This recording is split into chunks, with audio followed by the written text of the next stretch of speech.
Assalamualaikum warahmatullahi wabarakatuh. Bismillahirrahmanirrahim. Alhamdulillah ya, semua dalam keadaan sehat. Selamat pagi, Dr. Prof. Yeni, Dr. Wisnu, Dr. Oki, dan Anissa. Hari ini kita akan melakukan sidang skripsi dari Anissa Fitria ya. Dan penelitian dari Anissa ini merupakan salah satu pohon penelitian Dr. Retno Indrawati dengan topik besarnya irama sirkadian, yang dimana irama sirkadian ini berpengaruh pada banyak aspek ya. Salah satunya apa yang akan diteliti oleh Anissa Fitria. Anissa sudah siap ya untuk menyampaikan? Insya Allah, dokter. Ya, sama perubahannya itu ya nanti disampaikan juga ya. Nah, ini akan silahkan menyampaikan proposalnya ini. Saya beri waktu sekitar 10 maksimal 15 menit ya. Ya, silahkan Anissa. Ya, baik. Saya izin share screen nggih, Dok dan Prof. Ya. Bismillahirrahmanirrahim. Assalamualaikum warahmatullahi wabarakatuh. Waalaikumsalam. Assalamualaikum warahmatullahi wabarakatuh, Bu. Ya, sebelumnya perkenalkan, nama saya Anissa Fitriasari, NIM 150. Di kesempatan kali ini saya akan memaparkan mengenai proposal skripsi saya dengan judul Peranan Interleukin 17 dan Interleukin 10 terhadap resiko periodontitis dan hubungannya dengan irama sirkadian pada pekerja SIF. Dengan pembimbing utama Dr. Sidarningsi dan juga Dr. Pembimbing serta Dr. Retno.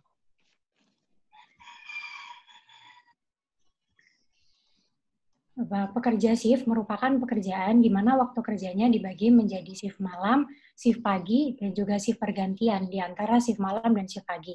Sekitar 27% perusahaan industri menerapkan sistem kerja shift.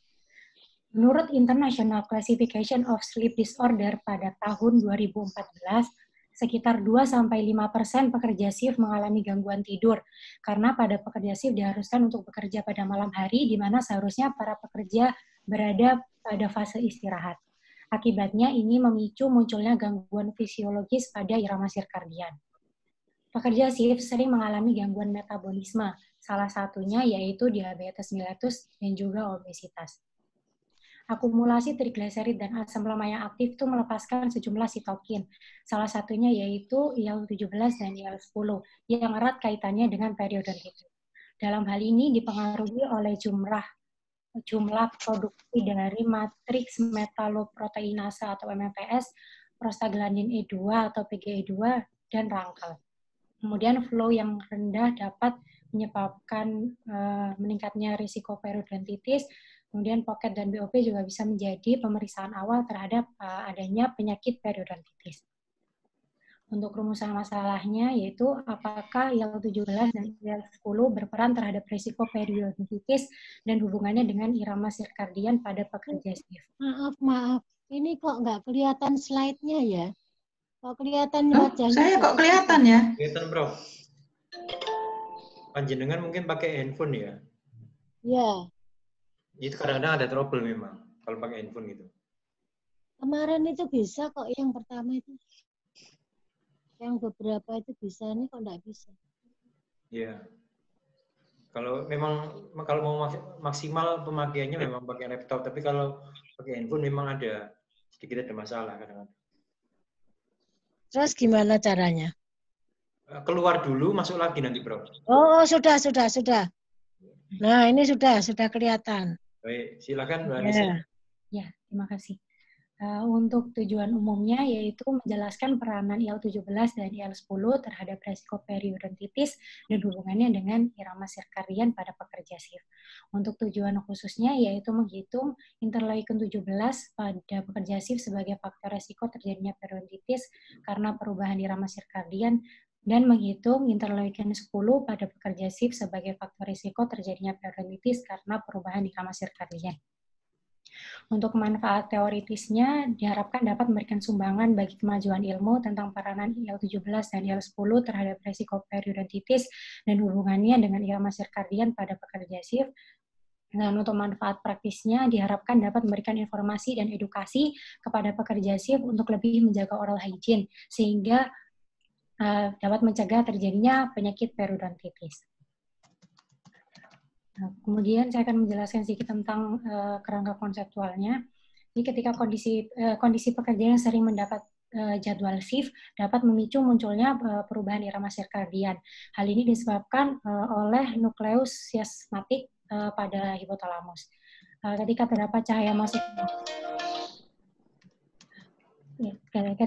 cahaya masuk ke mata, kemudian diterima oleh retina, spesifiknya pada sel intrinsically photosensitive retinal ganglion atau IPRG, sehingga sel ini akan terdepolarisasi dan meneruskan sinyal tersebut ke SCN melewati retinohypothalamic tract atau RHT. Kemudian ini akan diteruskan ke kelenjar pineal yang akan menurunkan produksi dari melatonin. Nah, pekerja shift itu juga cenderung memiliki kualitas dan kuantitas tidur yang rendah, sehingga dapat menimbulkan stres, dikarenakan mayoritas pekerja shift malam itu melakukan jam tidur pada siang hari. Stres ini juga dapat menghambat sekresi dari hormon melatonin. Penurunan melatonin ini dapat menyebabkan beberapa hal, di antaranya adalah penurunan flow saliva dan penurunan osteoprogenitor. Nah, penurunan flow saliva ini dapat meningkatkan jumlah akumulasi plak pada gigi karena berkurangnya fungsi dari self-cleansing yang dapat meningkatkan kerusakan jaringan periodontal.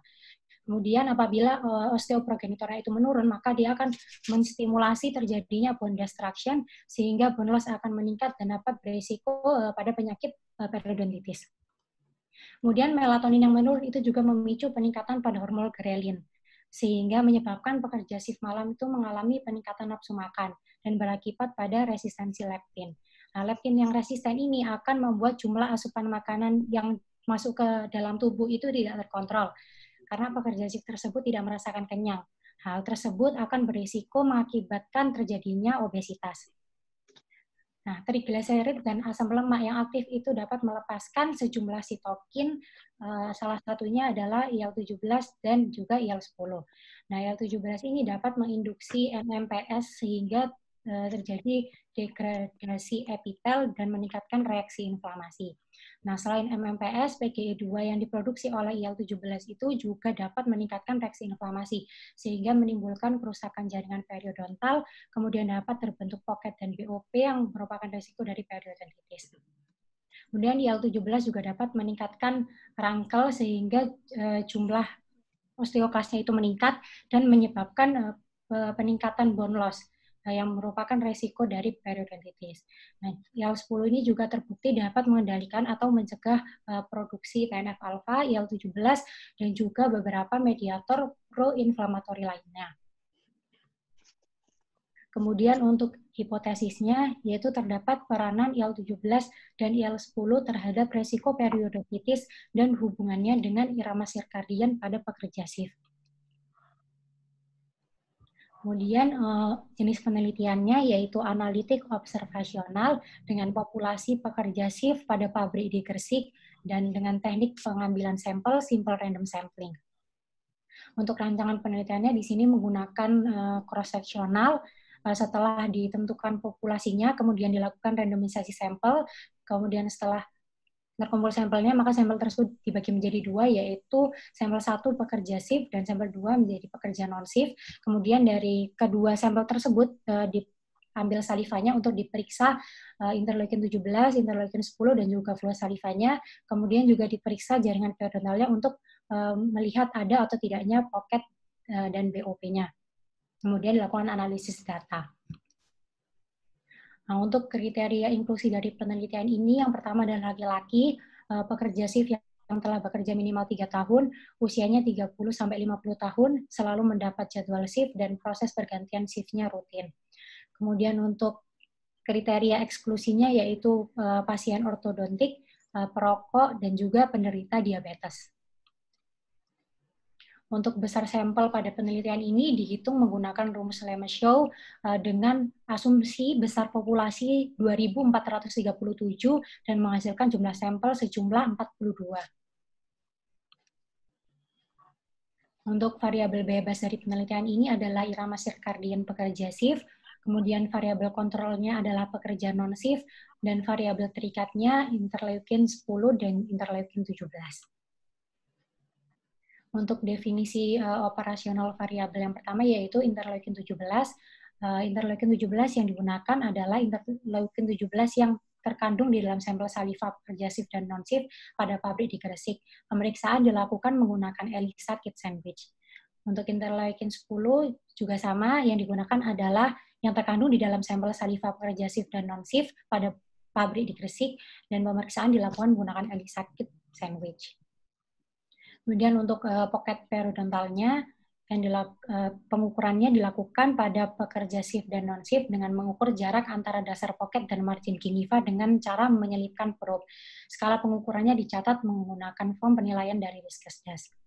Dan untuk bleeding on probing, pengukurannya juga dilakukan pada pekerja shift dan non-shift untuk melihat pendarahan yang terjadi saat aplikasi probing. Skala pengukurannya sama juga dicatat menggunakan form penilaian dari Riskesdas. Kemudian flow salivanya diukur dengan mengukur volume saliva yang dihasilkan persatuan waktu pada tabung saliva menggunakan metode passive draw. Untuk pekerja shift-nya merupakan seseorang yang bekerja dengan sistem pengaturan kerja dan jam tertentu yang dilakukan oleh perusahaan atau sebuah instansi secara pergantian yang bertujuan untuk memaksimalkan produktivitas. Nah, pekerja shift yang diteliti adalah yang bekerja pada pabrik di Gresik. Nah, untuk pekerja non-shift-nya yaitu pekerja yang merupakan pekerja di pabrik Gresik yang bekerja dengan jam tertentu tapi tidak secara bergantian atau tidak secara shift.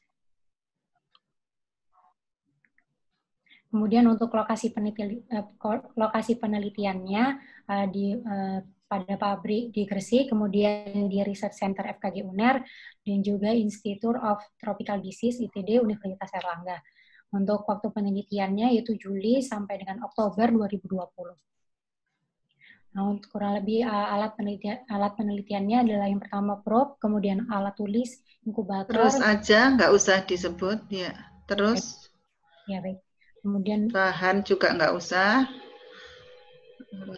Kemudian untuk alur penelitiannya, yang pertama adalah menentukan populasi sampel, kemudian randomisasi sampel menggunakan kuesioner, kemudian sampel dibagi menjadi dua, yaitu kelompok shift dan non-shift.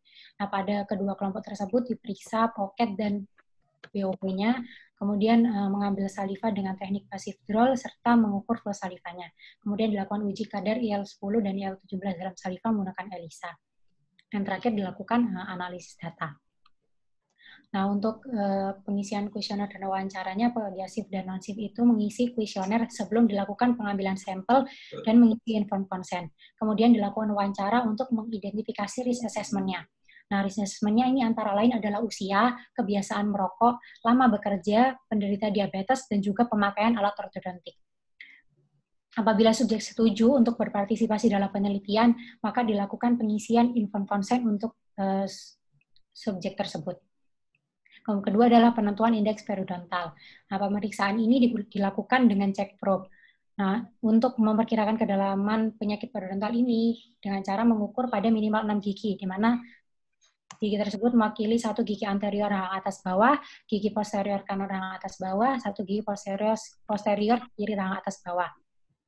Nah, ini kemudian dimasukkan kepada kriterianya yaitu 0 sampai 2 mm tidak ada pocket, 3 sampai 4 mm kedalaman pocket ringan, dan lebih dari 5 mm kedalaman pocketnya parah. Kemudian pengambilan saliva menurut saliva biopassive draw. Pengambilan saliva ini pada subjek dilakukan dengan subjek diinstruksikan untuk menggosok gigi terlebih dahulu, selanjutnya menghindari makan dan minum selama 1 jam sebelum saliva diambil. Kemudian subjek diminta untuk berkumur 30 menit sebelum pengambilan saliva untuk menghindari pengenceran sampel. Kemudian subjek duduk, kepala dimiringkan ke depan, kemudian saliva ditampung dalam salimetric saliva collection sampai didapat 5 ml, dan menghitung berapa volume saliva yang dihasilkan tiap menit guna mengetahui flow salivanya. Pelaksanaan pengambilan sampel dilakukan pada pekerja shift dengan metode passive draw. Kemudian sampel saliva disimpan sementara pada suhu minus 80 derajat Celcius. Kemudian saat akan dianalisis, disentrifugasi dingin dengan kecepatan 3.000 rotasi per menit selama 10 menit. Nah, penelitian ini menggunakan metode assay yang diukur menggunakan ELISA sandwich kit sesuai dengan aturan pabrik. Kemudian untuk teknik pemeriksaan IL-17 dan IL-10-nya menggunakan ELISA dengan metode assay.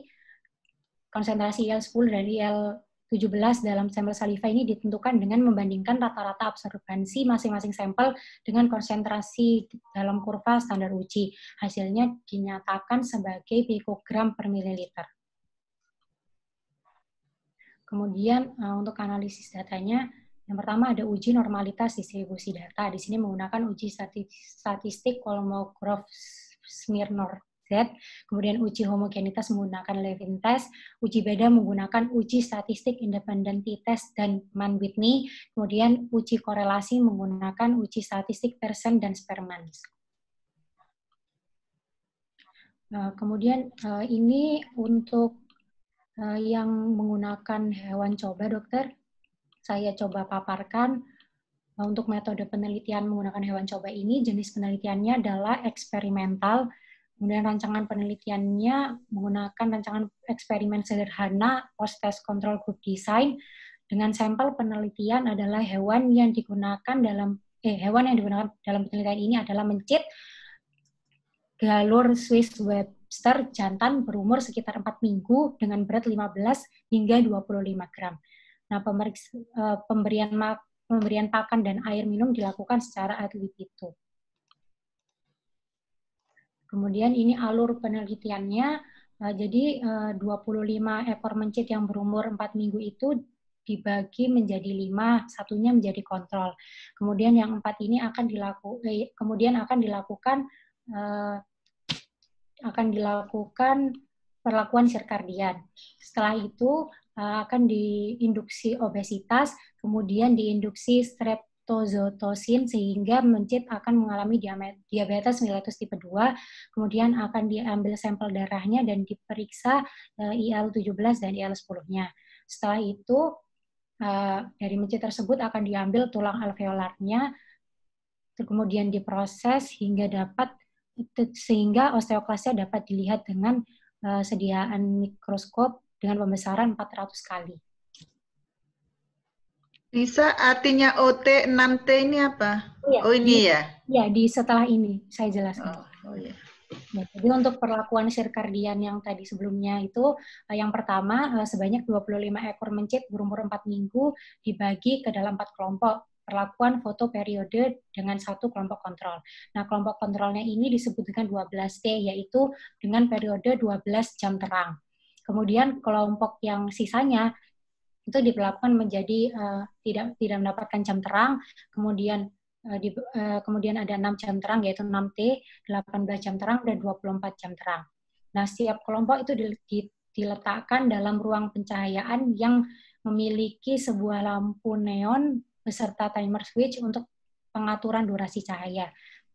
Jarak antara lantai ruang pencahayaan dengan sumber cahaya kurang lebih 75 cm, sehingga cahaya yang diterima oleh hewan uji berkisar antara 100 hingga 110 lux. Seluruh kelompok ini diberi perlakuan masing-masing selama 8 minggu. Nah, kemudian untuk pakannya itu, hewan ini coba diinduksi menjadi obesitas dengan meningkatkan asupan lemak, sekitar 40-60% dari total kalori. Nah, kebutuhan kalori harian tikus itu adalah 10-15 per hari, dan pakan standarnya telah tersedia dengan komposisi 65-70% karbohidrat, 20-25% protein, dan 5-12% lemak, dan total kalorinya adalah 2.900. Nah, peningkatan proporsi lemak sekitaran 85% dari total kalori. Kemudian minuman yang diberikan itu tinggi kalori juga, sekitar 10-15% larutan fruktosa di dalam air minum selama 8 minggu. Nah, ini akan menyebabkan obesitas pada tikus. Kemudian untuk perlakuan diabetes tipe 2 akan diberikan streptozotocin pada minggu ke-6 dan ke-7 terakhir. Kemudian dosis streptozotocinnya itu sekitar 30 Kemudian pengukuran IL-17 dan IL-10-nya itu dilakukan di Laboratorium Research Center FKG UNER menggunakan kit ELISA, kemudian prosedur pengukuran dilakukan berdasarkan instruksi manual yang disertakan dalam kit. Nah, setelah itu akan dihitung jumlah osteoklasnya untuk untuk tahapannya, yaitu hewan coba yang telah diberikan perlakuan diambil tulang alveolarnya dengan menggunakan skalpel, kemudian maksila difiksasi dengan cara dimasukkan ke dalam larutan formalin buffer 10%. Dilakukan dekalsifikasi dengan menggunakan asam lemah EDTA selama... Mungkin dilewati aja ya ini ya. Ini mungkin dilewati aja ya. Oh iya, Enggak apa-apa. Oh, enggak apa-apa. Oh ya sudah. Enggak apa-apa. Soalnya tapi cuman masalahnya dia itu nulisnya itu membuat orang berpikir. Jadi biar dia jelaskan aja. Mestinya kan anu aja. Mestinya kan singkat-singkat aja mestinya. Ya sudah, silakan teruskan Anissa. Mohon maaf ya Prof, kurang persiapannya untuk yang ini. Setelah dekalsifikasi dengan penggunaan EDTA atau asam lemah selama kurang lebih 1 bulan, kemudian dilakukan proses dehidrasi menggunakan alkohol. Kemudian clearing dengan memasukkan bahan yang telah didehidrasi tersebut ke dalam larutan xilitol selama 2 kali 30 menit. Kemudian dilakukan impregnasi dengan larutan parafin pada suhu 56 derajat Celcius selama 2 kali 30 menit. Kemudian pembuatan blok dilakukan pemotongan tipis memanjang dengan ketebalan 6 mikro. Nah, hasil sayatan kemudian dipindahkan ke dalam water bed agar dapat mengembang dengan baik. Setelah itu dipindahkan ke objek glass yang telah diberi label. Nah, jaringan tersebut kemudian ditutup dengan cover glass. Kemudian sediaan itu jangan dibiarkan kering dan dimasukkan ke dalam oven pada suhu 58 sampai 60 derajat Celcius selama 30 menit. Kemudian dilakukan pengecatan dengan hematoksin eosin dengan metode progresif. Kemudian penghitungan jumlah osteoklas yang terdapat pada sediaan dengan pembesaran 400 kali penggunaan mikroskop. Kemudian analisis datanya diuji dengan uji normalitas distribusi data menggunakan Kolmogorov-Smirnov test, dilakukan uji statistik menggunakan independent t-test, dan dilakukan uji korelasi menggunakan Pearson correlation. Sekian presentasi dari saya. Mungkin ada yang ditanyakan, Prof. atau Dokter? Demikian, sudah ya Anissa Fitria. Sekarang kita waktunya tanya jawab, masukan, tanggapan, atau kan menanyakan apa yang kamu presentasikan untuk dari para penguji ya. Anissa, disiapkan catatannya ya. Nanti semua apa yang ditanyakan oleh penguji supaya dicatat ya. Kesempatan pertama saya persilahkan Dr. Wisnu. Selamat datang Dr. Retno, sudah bisa masuk ya? Ya, sudah dari tadi sudah mendengar. Oh, sudah dari tadi, nggak kelihatan. Ya, ya silakan Dr. Wisnu.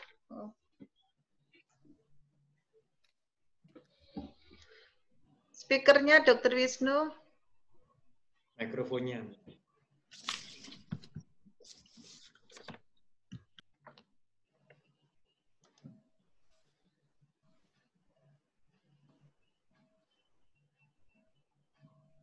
Mikrofonnya. Ya. Assalamualaikum warahmatullahi wabarakatuh. Waalaikumsalam warahmatullahi wabarakatuh. Anissa. Baik, Dokter. Ini kan judulnya peran IL-17 dan IL-10 terhadap apa tadi? Punya tadi? Terhadap resiko periodontitis dan terhadap resiko periodontitis dan hubungannya dengan irama pada pekerja. Nah, kalau sekarang diganti ke binatang coba jadi beda ya judulnya ya nanti ya. Kalau saya lihat kan ini nanti di latar belakang masalah ini karena pekerja shift itu demikian sehingga tidurnya kurang dan lain-lain. Kemudian mau dilihat menghitung flow saliva, keberadaan pocket, BOP, itu nggak akan dilakukan ya berarti? Dibentuk sepertinya tidak, dokter. Nah, jadi Mbak Anissa nanti memperbaiki mulai depan ya? Iya. Jadi bukan hanya metodenya. Kalau dari metodenya sudah gitu, kan berarti dari awal ini sudah harus dibetulkan ya. Akhirnya nanti kalau itu. Mungkin Retno mungkin. Iya, jadi begini, saya sedikit memberikan latar belakangnya, Dr. Wisnu. Jadi kemarin ini kan pohon penelitian saya mengenai circadian effect. Rasanya itu sudah di tahun kedua, cuman tahun pertama itu sama tahun kedua variabelnya lain yang diambil.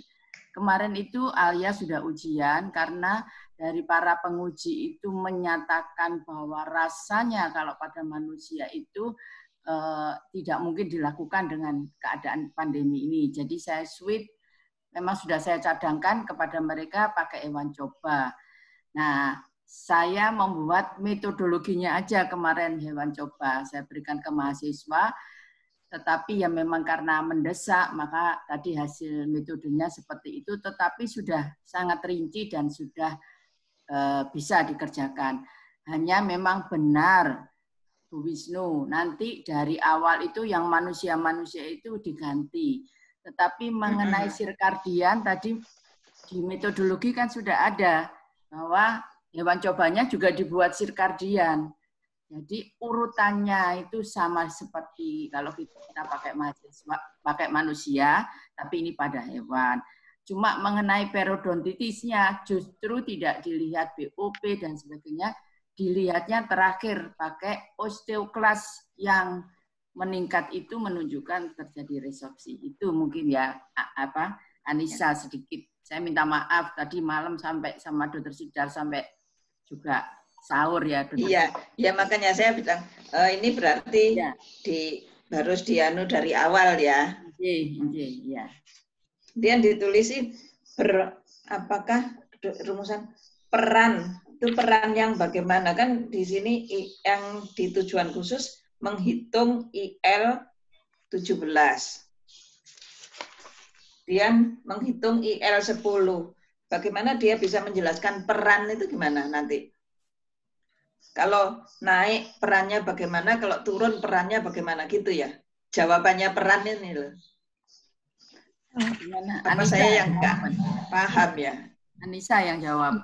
Kalau perannya itu lebih untuk diagnosisnya, dokter. Jadi kalau misalkan nanti dicek pada yang periodontitis, apakah jumlah kadar IL-17-nya tinggi atau rendah.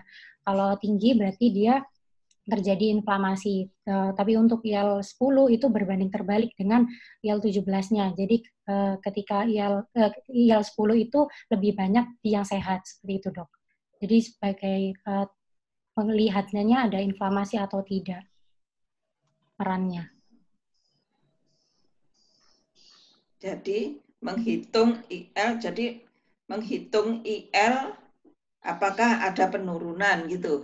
Apakah ada peningkatan? Soalnya ini juga nggak ada di kerangka konsep. Ini jadi aku yang sekarang ngeprint.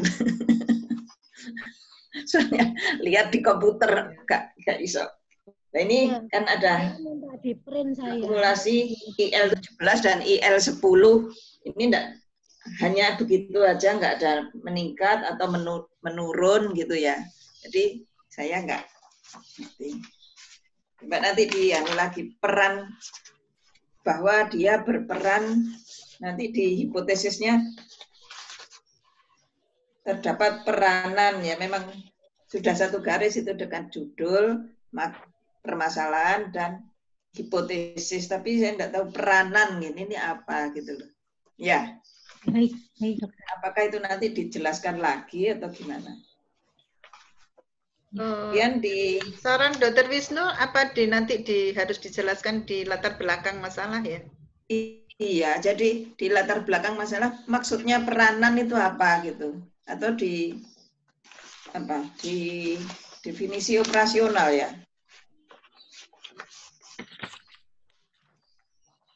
Peranan kan bisa dia sebagai reseptor atau sebagai apa, itu kan peran ya.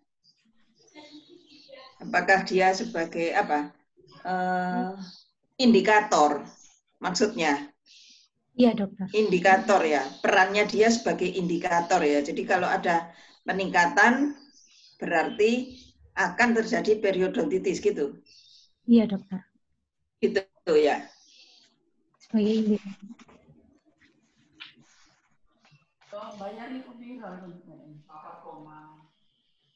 Jadi kemudian di tinjauan pustaka, Mbak. Jadi nanti kamu mesti memperbaiki tinjauan pustaka ya kalau jadi ini. Tapi ini saya tentang irama sirkadian. Di sini ada kata irama sirkadian termasuk siklus tidur bangun harian. Itu ada satu kalimat yang pendek.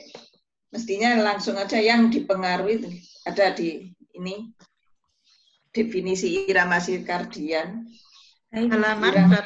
Sirkadian termasuk siklus tidur bangun harian, titik.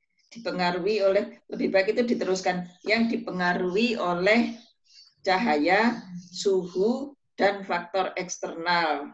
Nah gitu, jadi lebih panjang ininya, kalimatnya nggak sepotong gitu ya. Terus apa, ada ditulis, semua orang mempunyai jam yang sinkron dengan siklus tidur mereka. Apakah itu ada di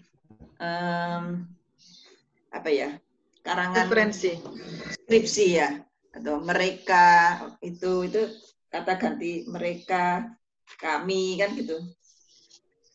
Itu mereka itu merujuk ke yang pekerja shiftnya itu, di jurnalnya juga seperti itu, dokter. Jadi menuju ke yang pekerja shiftnya itu. Jadi Mbak, pada manusia yang mempunyai jam dengan yang sinkron dengan siklus tidur, gitu aja, nggak usah mereka gitu, gimana? Bisa, dokter. Baik, akan saya perbaiki. Jadi ini bolak-balik irama fisiologis, fungsi biologis. Saya lihat di tipus yang lain kayak fungsi irama, ada lagi fungsi irama sirkadian. Irama sirkadian mengatur fisiologi. Kemudian ada lagi sistem sirkadian, fungsi molekuler dan fisiologi. Jadi bolak-balik Mbak tulis gitu loh, Mbak. Lebih baik Anda rangkum ya. Omongannya siapa itu jangan dipotong ini, kemudian nulis lagi, ada sirkadian lagi, kemudian ada lagi sistem sirkadian dikenal untuk mengatur banyak biologis, berfungsi secara ritmik. Jadi sepertinya kalimat yang hampir sama itu diulang-ulang gitu ya. Baik, dokter. Ya. Kemudian ada faktor ini ya, faktor sekresi irama sirkadian. Irama sirkadian itu diekskresi, kan? Disekresi, kan? Sebentar, dokter. 224 nih. Maksudnya ini, dokter, maksud saya itu bagaimana bisa terjadi irama sirkadian tersebut. Jadi apa istilahnya? Masa ada faktor sekresi, Kak? Yang disekresi itu apa biasanya? Hormon ya. Kalau ya, irama sirkadian masa disekresi? Ini istilahnya mungkin harus diganti ya. Mungkin yang mempengaruhi gitu, dokter. Faktor yang mempengaruhi. Faktor, mungkin ya. Apa? Mungkin dokter Aksa nanti sama Prof Jenny yang paham. Saya sendiri juga nggak paham, tapi ini kok ada faktor sekresi irama sirkadian. Harus diganti. Faktor-faktor yang mempengaruhi irama sirkadian. Ya, misalnya begitu. Baik, dokter. Terus kemudian kamu kan bicara tentang melatonin ya. Ini melatoninmu kok cuma sedikit. Jadi melatonin yang di sini ini tidak dihubungkan dengan hal-hal yang ada di ini, di konsep. Berapa? Melatonin nggak dilihat ya nanti ya? Enggak, dokter. Melatonin nggak dilihat ya, hanya dibilang kalau tidurnya kurang, melatoninnya berkurang. Gitu. Iya, dokter. Atau kalau terang, melatoninnya tidak berproduksi sehingga tidak bisa tidur. Kalau terang itu melatoninnya menurun. Kemudian menurun ya. Ya menurun. Terus waktu tidur yang siang itu juga dapat mengurangi kualitas dan kuantitas tidurnya tersendiri, dokter. Kalau tidur siang, kalau misalnya tidurnya dari tidur siang, kalau malam kan tidurnya harusnya malam, nah dia tapi tidurnya siang. Nah itu jadi kualitasnya dia itu menurun, kualitas tidur dan kuantitas tidurnya, dokter. Jadi sudah ada penelitian tentang seberapa menurunnya melatonin pada orang yang kurang tidur. Ya, sudah ada ya. Kalau yang dari irama sirkadian ke melatonin itu sudah ada, dokter. Itu kan karena paparan cahayanya ya. Iya, dokter. Kalau siang hari kan. Saya kira perlu ya, Dr. Wisnu, ditambahkan peranan melatonin itu di tinjauan pustaka yang kan di detail ya. Jadi ini masih sedikit gitu melatoninnya. Kamu malah cerita tentang leptin. Ini barang-barang susah nih, leptin, serotonin. Jadi kamu nanti harus bisa menulis. Kalau Anda nulis ini pertanyaannya nanti banyak. Apa enggak Anda tulis yang berhubungan dengan itu aja. Memang irama sirkadian ya banyak. Untung ini kortikosteroid enggak ditulis, nanti tambah banyak lagi ya. Banyak yang ada irama sirkadiannya. Jadi ini kayaknya melatoninnya nanti mungkin ditambah untuk ini tadi kan kamu melatonin menurun, grelin meningkat, lah itunya yang putus di situ. Belum kamu jelaskan di sini gitu, Mbak ya. Oh ya, baik. Ya. Terus kenapa kok ini jadi saya pertanyaannya jadi bingung ya, jadi karena ini yang kemarin disiapkan ternyata beda. Ini harus diabetes mellitus dan obesitas ya berarti. Kan kalau yang di pekerja malam itu kriteria eksklusi penderita diabetes. Terus baterai habis.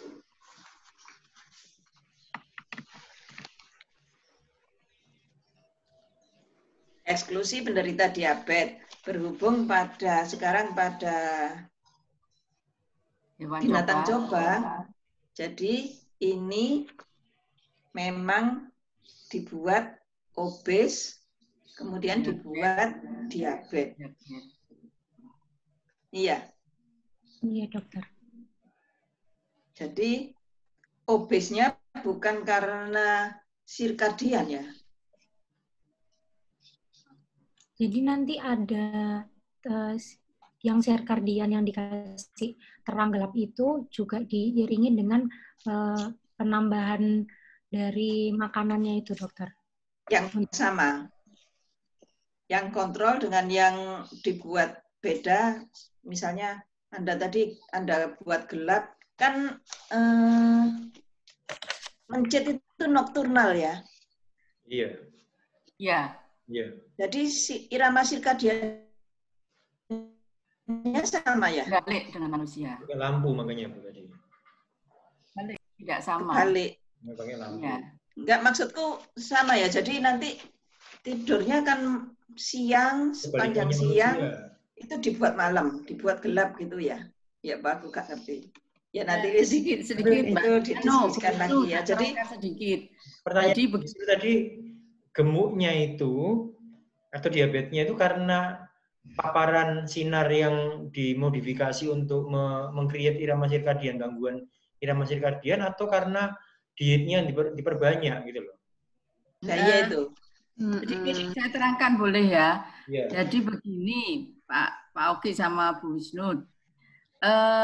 Kalau manusia, kalau dia tidak tidur, dia biasanya makan. Karena melatoninnya menurun, gerlinya meningkat sehingga ingin makan. Nah, kalau di manusia bisa mencari sendiri atau mengambil makanan.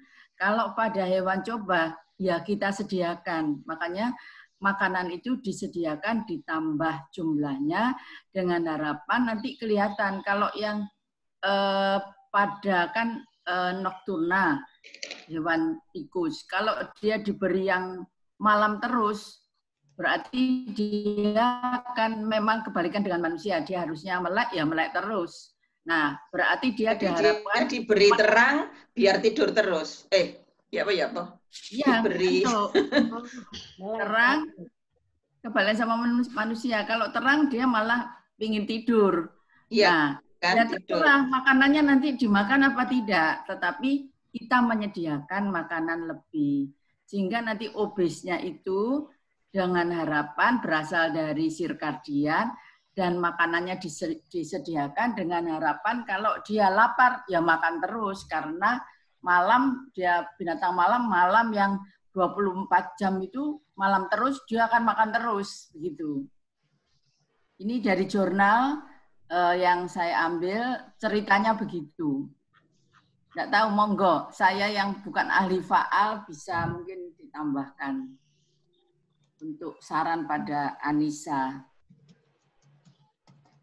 Jadi obesitasnya itu karena perilaku dari tikus itu yang irama sirkadiannya berubah itu. Iya. Ya begitu. Ya. Bukan karena dia kita makan ya. Bukan berarti tujuan untuk menggemukkan, bukan. Bukan. Untuk pemberian makanan itu. Makanan itu disediakan. Kalau dia makan terus ya gemuk berarti. Karena irama sirkadian itu kalau dia tidak ingin makan ya tetap normal. Makanya ditimbang setiap 15 hari. Jadi pemberian pengaturan irama sirkadian itu tadi berapa lama, Anissa? Untuk pengaturan sirkadiannya ada yang 24 jam terang. Enggak, selama berapa hari? Oh, selama 8 minggu. Selama 8 minggu. Itu sudah ada jurnalnya ya. Jadi bisa merubah, bisa menurunkan melatonin dalam kira-kira 8 minggu itu ya. Iya. Mulai menurun udah minggu keberapa gitu ya. Untuk di jurnalnya cuma disebutkan dia menelitinya pada 8 minggu begitu, dokter. Jadi 8 minggu dikasih makan sama diatur sirkadiannya ya. Iya, benar dokter. Setelah itu minggu ke-6 dan ke-7 yang diberi yang dibuat diabetes dengan pemberian streptosotosin. Benar dokter. Jadi diharapkan dia nanti diabetes. Iya dokter. Dengan kalau dia diabetes nanti IL-17-nya gimana? Kalau misalkan diabetes harusnya IL-17-nya naik dokter. Naik. Tapi belum tentu dia periodontitis ya. Kalau tikus kan nggak bisa periodontitis, mencit nggak bisa periodontitis. Iya dokter. Hanya dilihat osteoklasnya nanti. Oh, osteoklasnya aja. Iya dokter. Dilihat dari kerusakan osteoklasnya ya. Peningkatan osteoklas. Kerusakan tulang alveolar. Oh, peningkatan osteoklas ya? Iya. Iya. Peningkatan osteoklas ya. Ya.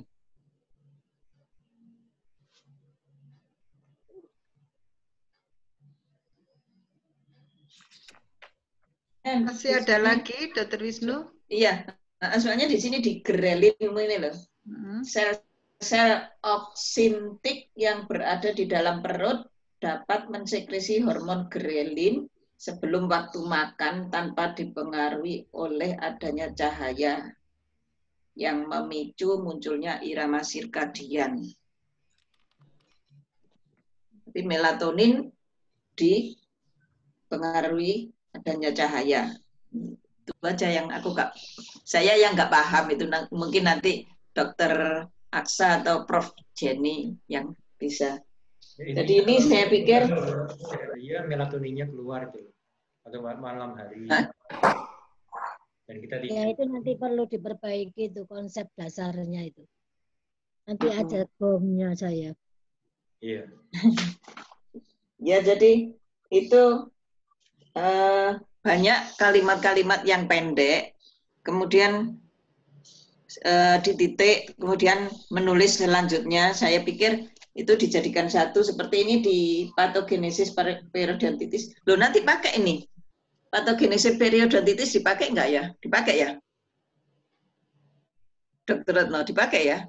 Karena dilihat osteoklasnya ya? Ya, bisa. Nanti dipakai.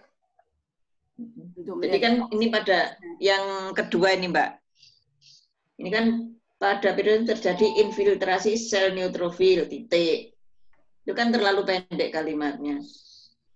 Lebih baik kan pada periodontis terjadi infiltrasi sel neutrofil yang merupakan sel pertama kali bermigrasi dari gitu ya.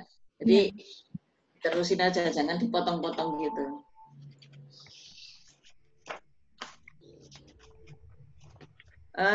Sekian mungkin. Sekian dulu, Dokter Sidar. Ya. Terima kasih Dokter Wisnu yang banyak memberi masukan. Selanjutnya saya persilakan Dokter Aksa ya. Terima kasih Bu Ketua Sidang.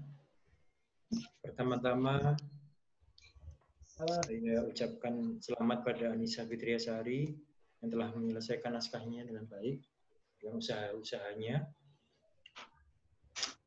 Secara umum saya memberikan pandangan umum dulu bahwa ini belum masuk ke esensi ya. Penulisan daftar pustaka perlu diperbaiki secara total Mbak ya. Nanti banyak yang tidak sesuai dengan kaidah-kaidahnya. Kemudian Anda sebagai ciri khas anak-anak yang lahir di tahun 2000-an itu, karena saya juga punya anak seusia saudara. Saya juga melihat banyak tulisan-tulisan anak-anak seusia saudara itu, Anda nggak terlalu memperhatikan di sebagai awalan dan di sebagai kata depan. Padahal ini penting sekali untuk mengikuti kaidah EYD, ya. Dan yang disempurnakan di bahasa Indonesia yang baku. Tolong Anda melihat semua di sebagai awalan dan di sebagai kata depan. Ini nggak, mana yang dipisah, mana yang digandeng itu harus dibedakan dengan seksama. Kemudian di halaman 1 Anda juga menulis tentang fenomena pekerja shift malam di seluruh dunia. Nah, alangkah lebih baiknya kalau Anda tulis juga di Indonesia. Berapa persen sih dari seluruh pekerja di Indonesia itu yang mendapatkan shift malam? Misalnya. Kemudian dalam penelitian-penelitian yang sebelumnya, ada nggak yang sudah meneliti tentang gangguan kesehatan pada pekerja shift malam di Indonesia? Misalnya jadi rentan terhadap penyakit-penyakit degeneratif, atau jadi mudah sakit, ya. Saya kira sudah banyak penelitiannya. Coba ada eksplorasi lagi, bagaimana dengan fenomena pekerja shift malam di Indonesia. Karena bisa jadi luaran dari penelitian ini bisa untuk memberikan informasi pada Departemen Tenaga Kerja dan lain-lain, berbagai institusi, agar bisa memperbaiki sistem shifting pekerjanya. Kemudian penulisan untuk menggiring ke arah permasalahan juga kurang tajam. Ya, jadi seharusnya Anda bisa menggiring penulisannya agar sampai pada suatu titik yang meyakinkan pada pembaca bahwa memang penelitian ini memang penting untuk dilakukan. Ini agak ngelambiar karena terkait dengan agak kurang jelas, fokusnya kan terkait dengan pertanyaannya Bu Wisnu, nanti kita akan sampai ke sana juga.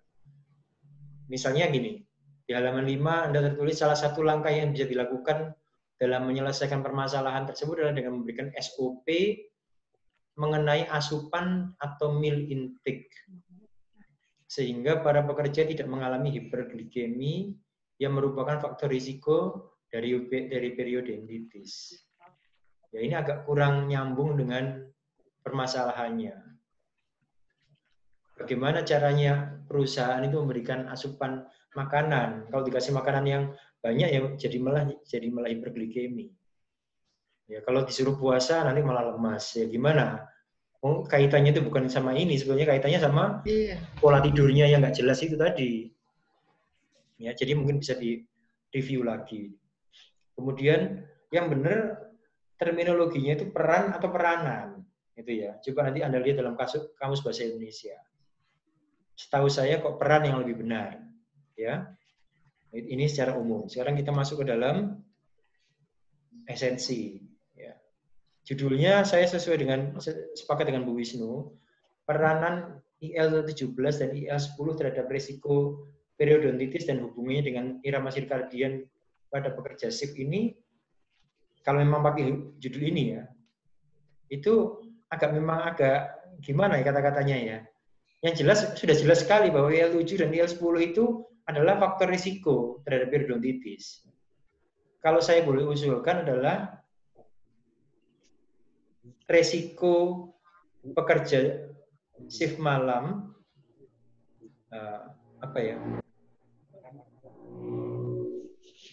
resiko pekerja shift malam terhadap terjadinya periodontitis dengan melihat indikator IL-17 dan IL-10 itu mungkin lebih ya. Atau IL-17 dan IL-10 ini tidak usah ditulis juga nggak apa-apa. Jadi hubungan antara pekerja shift malam dengan risiko periodontitis, kemudian IL-10 dan IL-17-nya ditaruh di naskah. Kalau ini kan di tujuan, di metode. Di metode, iya.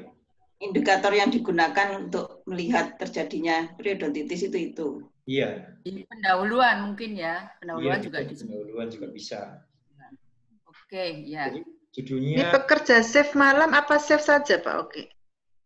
Pekerja shift malam, kalau shift siang kan nggak ada pengaruh. Enggak, Pak Oki. Bagaimana? Kalau sudah dikatakan pekerja shift, itu biasanya tiga ronde. Kalau pekerja shift yang saya lihat di mana-mana di pabrik itu ya ngomong pekerja shift ya berarti dia shift pagi, shift sore, shift malam. Oh iya, oke. Jadi rasanya enggak ada. Shift malam tok itu enggak ada. Oh iya. Jadi faktor risiko periodontitis pada pekerja gangguan irama sirkadian pada pekerja shift gitu ya. Risiko terjadinya periodontitis. Kemudian rumusan masalah. Nah, ini karena judulnya nanti agak kurang jelas.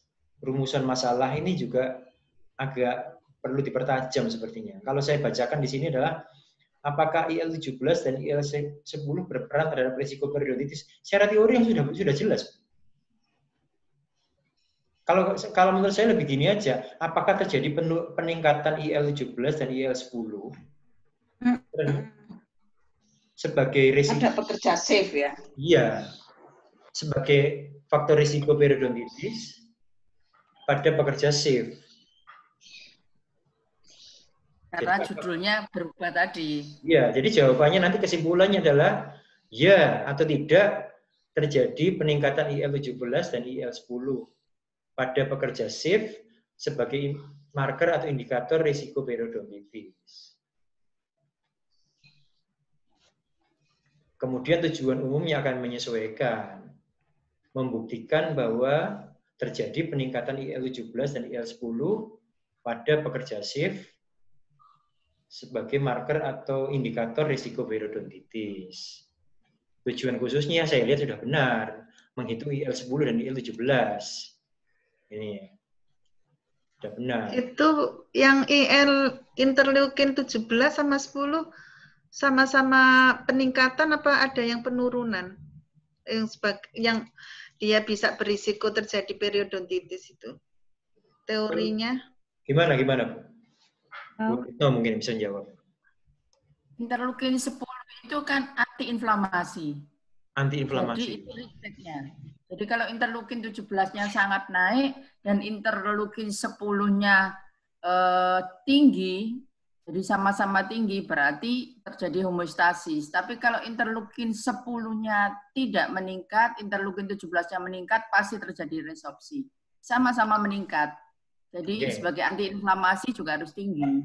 Oh, berarti rumusannya karena harapannya adalah salah satunya meningkat, salah satunya menurun, karena satunya adalah interleukin pro-inflamatori dan satunya adalah anti-inflamatori, berarti rumusannya adalah apakah terjadi perubahan IL-17 dan IL-10 sebagai faktor penanda risiko periodontitis pada pekerja SIF. Tujuan umumnya adalah membuktikan adanya perubahan IL-17 dan IL-10 sebagai penanda periodontitis pada pekerja SIF. Tujuan khususnya sudah benar menghitung. Kemudian manfaatnya bisa dipakai sebagai informasi kesehatan para pekerja pada berbagai institusi di Indonesia yang menerapkan SIF pada pekerjanya, misalnya begitu, ya. Baik. Kemudian sekarang saya sedikit bertanya pada Mbak Anissa. Selain grelin, hormon apa saja yang mempengaruhi appetite atau nafsu makan dan dipengaruhi oleh melatonin ini? Hormon satu saja. Jadi grelin dan satunya ini seperti apa? Timbangan itu, satunya meningkat, satunya menurun. Leptin, dokter. Leptin. Jadi Anda jelaskan di situ, Anda sudah tulis sebetulnya leptin, tapi peningkatan penurunannya seperti timbangannya belum ditulis. Kemudian grelin dihasilkan di mana saja? Sepengetahuan Anda di mana, Mbak? Grelin di lambung bukan ya, dok, di sistem pencernaan. Grelin dihasilkan di lambung bisa, di pencernaan bisa, usus halus ada, di otak juga ada. Ya. Jadi nanti hasilnya adalah Anda di kerangka konsepnya, Anda tulis kalau melatonin terganggu, grelinnya meningkat atau menurun, Mbak? Melatoninnya menurun. Melatonin terganggu karena irama sirkadian terganggu, grelinnya meningkat atau menurun? Grelinnya meningkat. Grelinnya meningkat. Leptinnya gimana? Leptinnya menurun. Menurun, lah itu Anda tambahkan. Grelinnya meningkat, dia akan lapar terus. Leptinnya menurun, dia tidak bisa kenyang. Jadi leptin itu hormon kenyang. Ya. Jadi paham, Mbak ya? Paham, dokter. Jadi nampak ada apa? Hubungan yang ya seperti timbangan lah ya, naik turun gitu ya. Grelinnya meningkat, leptinnya menurun. Sehingga orang akan makan terus. Stres itu mempengaruhi ini. Jadi orang kalau stres itu cenderung tidak sehat karena bolak-balik buka kulkas, bolak-balik buka toples gitu ya. Itu petanda orang stres. Ya. Anak sing stres gak doyan mangan. Teorinya begitu. Mangan patah hati itu stres ya. Itu malah makan nate aku biyen. Oke, sekarang saya minta izin. Nah, sekarang segini, saya tanya lagi sedikit sama Mbak Anissa. Anda bisa nggak menjelaskan teori tentang rank all, rank OPG, osteoklas ini gimana sebetulnya, Pak? Fungsinya, dokter. Iya, rank itu apa, rank all apa, OPG apa, kapan dia meningkat, menurun, apa hubungannya dengan osteoklas? Untuk sebentar.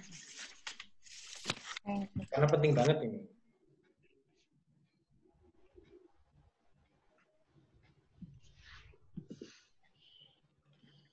Karena di kerangka konsep Anda tertulis tentang ini semua.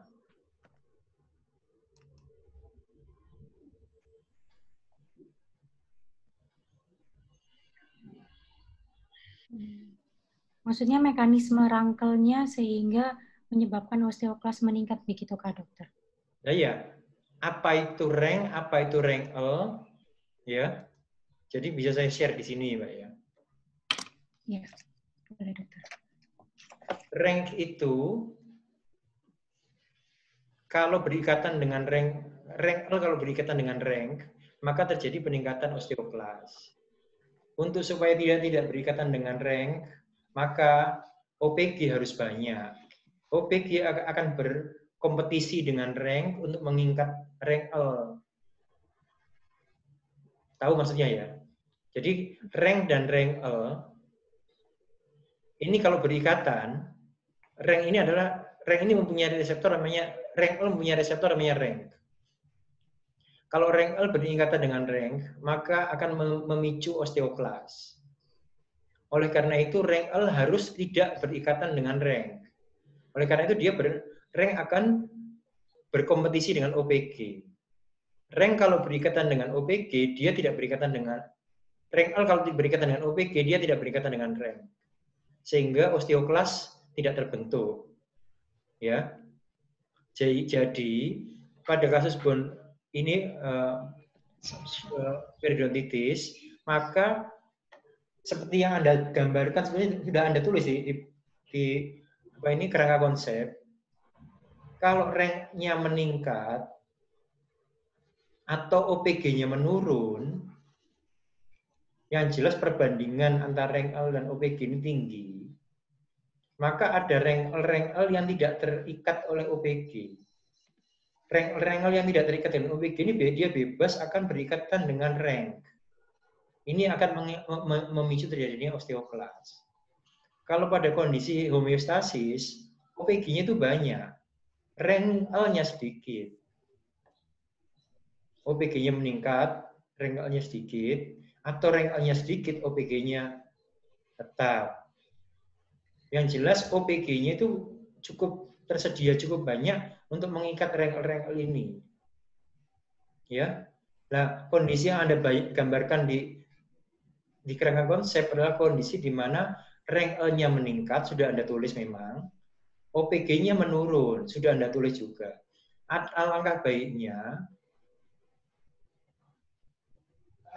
perbandingan ini, rasio rank L dan OPG ini Anda tulis. Terdapat peningkatan rasio rank L dan OPG sehingga ini memicu terjadinya osteoklas. Ya. Terima kasih, dokter.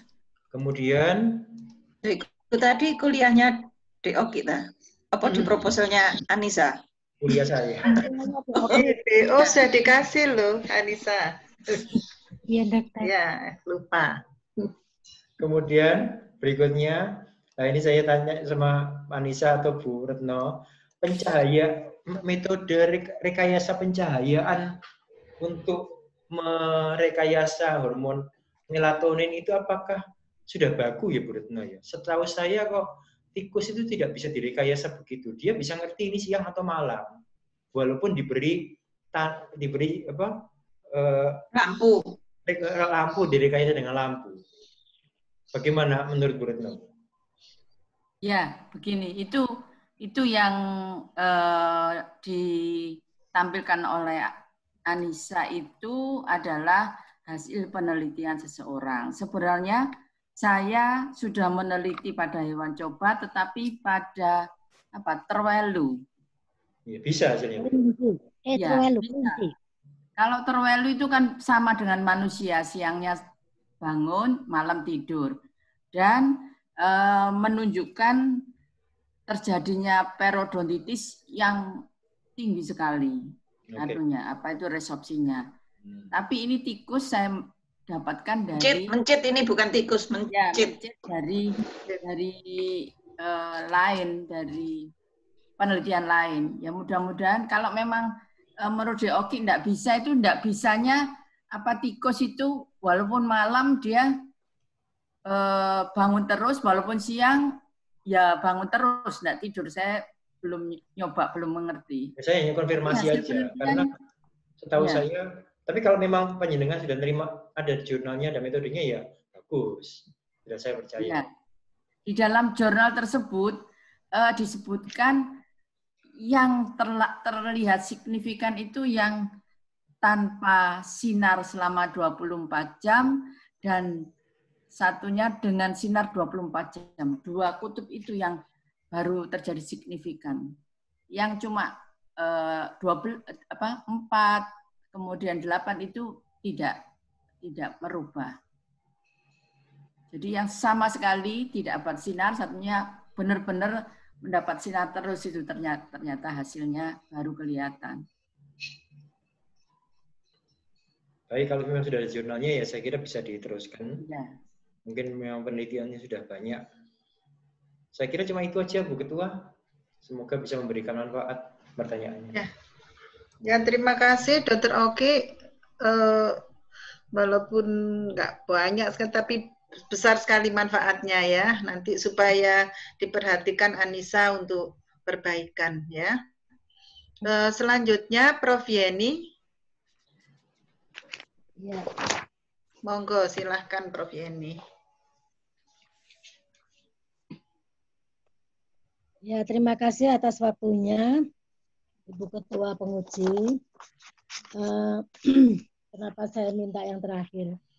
Karena ini merupakan suatu pohon penelitian dari Dr.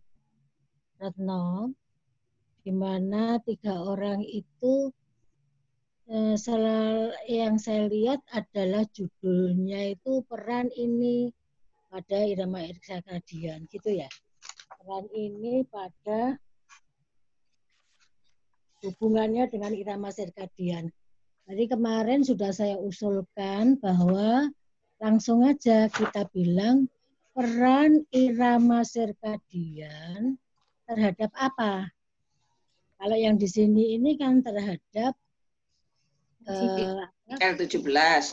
Terhadap risiko periodotitis ya. Ya, itu yang penting itu memang itu harus ditonjolkan. Karena Dr. Retno Indro itu kan mempunyai beberapa anak yang mengerjakan masing-masing. Jadi pada masing-masing penelitian itu harus dimunculkan apa yang dilihat di sini. Jadi yang dilihat memang IL 10 dan IL 17. Mungkin enaknya dibalik ya, 10 dulu baru 17 ya. IL 10 kemudian dan IL 7 dan IL 17 ini memang khasnya untuk anak ini mengerjakan variabel ini. Jadi bukan peranan tapi peran irama sirkadian, kalau boleh saya mengusulkan peran irama sirkadian terhadap IL 17 dan IL 10 pada periodontitis pada pekerja safe, gitu aja. Saya sekarang sudah ngeh. Saya kemarin yang bimbingan saya tanyakan, apa sih kok gak safe malam, safe apa, safe malam, safe siang dan sebagainya. Ternyata sudah ada penjelasan namanya safe itu adalah memang dia dipekerjakan sekarang pagi, besok siang, besok lagi malam gitu ya dokter semua ya. Jadi saya setuju dengan di judul itu dituliskan aja pekerja safe. Baru dalam dituliskan pekerja safe itu apa. Jadi ada safe ini dalam kemudian dia dilakukan untuk 2 minggu, kemudian berganti setelah 2 minggu jadi siang, setelah 2 minggu malam begitu. Dan itu memang sudah betul. Saya juga ikut membaca beberapa penelitian bahwa kalau sudah 3 tahun itu memang sudah settle, ada semacam reaksi dari tubuh sehingga akan terjadi gangguan pada tubuh akibat tidurnya dibolak-balik, gitu kan, nggak tetap. Itu saya sudah setuju. Hanya saja yang penting anak-anak mengerti itu. Kalau seperti Dokter Aksa tadi mengatakan, kalau kita bicara mengenai irama sirkadian, lebih baiknya itu memang langsung aja irama sirkadian itu yang penting.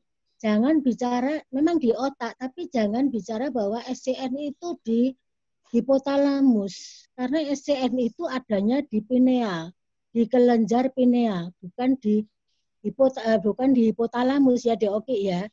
Karena kalau selama ini di fisiologi yang disebut dengan hipotalamus itu adalah pengendali dalam tubuh kita terhadap sistem saraf dan sistem hormonal. Jadi SCN itu ya begitu ya, setuju ya Dek Oki ya? Iya betul Prof. Ya, jadi langsung aja jangan di hipotalamus tapi langsung aja di pineal. Bahwa kalau orang itu tidur itu kan dimulai dari tidak ada rangsangan pada eye, pada mata. Retina tidak menangkap lagi suatu sinar. Baru kemudian diteruskan rangsangannya ke SCN agar SCN merubah serotonin menjadi melatonin. Itu poinnya. Baru kemudian tidur. Itu poinnya. Perkara nanti mau disubstitusi dengan hormon yang mengatur nafsu makan. Tadi dikatakan ada 2 hormon. Pada beberapa penelitian saya ada, tapi yang tidak tertulis penelitian lama. Jadi irama sirkadian ini penelitian saya lama, tahun 1998 sampai 1920, literatur review. Itu sudah ada 3 penelitian saya. Kemudian saya tinggalkan, saya neliti ke nyeri. Kemudian saya maju lagi sekarang di tes. Itu ceritanya. Jadi kalau kita bicara mengenai perubahan irama sirkadian, ya itulah yang nanti akan merubah. Si melatonin itu yang nanti akan merubah segala sesuatu di dalam tubuh. Kalau saya kuliah, itu saya sampaikan bahwa kalau kuliah hormon, itu saya sampaikan bahwa sebetulnya itu di atas hipotalamus itu masih ada rajanya lagi. Kalau saya bilang begitu, menurut saya, karena apa? Begitu kita tua atau begitu ada kerusakan pada hormon pineal, maka semua sistem dalam tubuh kita itu nanti akan menurun. Seperti tiroid hasilnya menurun, growth hormone dan sebagainya. Hipotalamus pun dia juga kurang dari pengaturannya terhadap hormon-hormon di bawahnya, termasuk inhibitory dan releasing hormone. Itu yang saya sampaikan. Jadi sekali lagi mohon si mahasiswa Anissa, ya Anissa itu Anda camkan, Anda boleh membaca lah, jangan percaya saya 100%.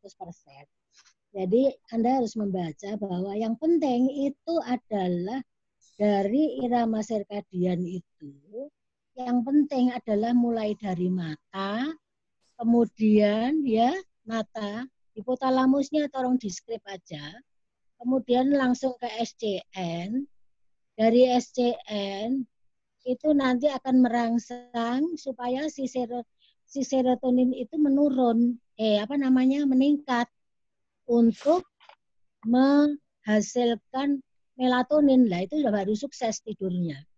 Ya kan? Coba Anda lihat beberapa penelitian, beberapa kondisi, bahwa kalau misalnya pada kondisi orang merasa nyeri apapun, nyeri gigi, nyeri jantung, nyeri ginjal, dan sebagainya, pokoknya nyeri, itu kan juga butuh serotonin. Serotoninnya itu direbut untuk tidur, untuk inflamasi ini, sehingga timbul nyeri. Rebutan itu, rebutan. Yang menang adalah nyeri biasanya karena dia berkawan dengan bradikinin, histamin, dan sebagainya. Dan ketika itu kortisolnya turun. Kortisol itu seperti satpam. Jadi kalau kortisol menjaga, maka histamin dan semua itu ada di tulisan saya, ada di penelitian di literatur review saya tahun 98 sampai dengan 2000 itu dia akan menyebabkan histamin dan bradikinin dua reseptor neurotransmitter itu yang dia melonjak tinggi karena kortisolnya turun, satpamnya tidak jaga, istilah saya. Gitu Mbak, ya. Jadi itu dulu. Jadi itu dulu yang penting itu dasarnya itu dulu, baru nanti ditambah dengan grelin dan leptin. Jadi sudah betul tadi Dr. Aksa menyampaikan bahwa kalau ada irama sirkadian itu grelinnya nggak bisa diatur ya. Dr. Retno juga menyampaikan bahwa dia terus makan terus ya. Kalau irama sirkadiannya itu dirubah, dia makan terus. Sehingga ya grelinnya nafsu makannya terhadap nafsu makan yang meningkat itu kan grelin yang berpengaruh. Itu grelinnya meningkat dan leptinnya menurun. dia tidak tahu bahwa itu sudah kenyang. Tidak ada hubungan antara reseptor di perifer, di lambung, di usus, dengan di hipotalamus. Baru sampai ya, baru di hipotalamus. Jadi seperti itu. Sebetulnya ada lagi satu yang mempengaruhi nafsu makan. Orang kalau stres nggak mau nafsu makan ya, katanya dokter Wisnu tadi ya. Dokter Wisnu. Dokter Wisnu di mana? Ya.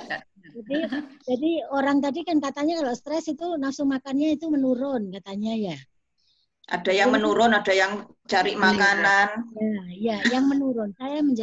Saya menyampaikan yang menurun sepanjang yang saya baca, bahwa ada suatu penelitian tentara Amerika yang sedang diturunkan di Vietnam tahun 1960-an, 62 atau 68. Itu ada yang sebagian nangis terus dan dia tidak mau makan. Nah, ternyata yang mempengaruhi adalah NPY. Neuropeptide Y. Itu yang mempengaruhi. Jadi ada 3 yang leptin dan NPY. Jadi NPY itu yang mempengaruhi behavior kita. Behavior tentara itu sehingga dia tidak mau makan. Itu. Tentang yang lainnya bisa dibaca sendiri. Jadi seperti itu yang saya sampaikan, sehingga dari kerangka konsep mohon untuk bisa diperbaiki ya, supaya mana yang utama dulu disampaikan, kemudian mengenai grelin dan leptin itu seperti yang berperan dari kiri dan kanan, dari satu jalur ke atas ke bawah mengenai nama sirkadian, maka grelin, leptin boleh ditambah dengan NPY, tapi NPY jalurnya di stres, kemudian nanti sampai kepada terjadinya nafsu makan meningkat dan sebagainya sampai ke risiko periodontitis. Yang saya tanyakan, Mbak, itu saya mau lagi.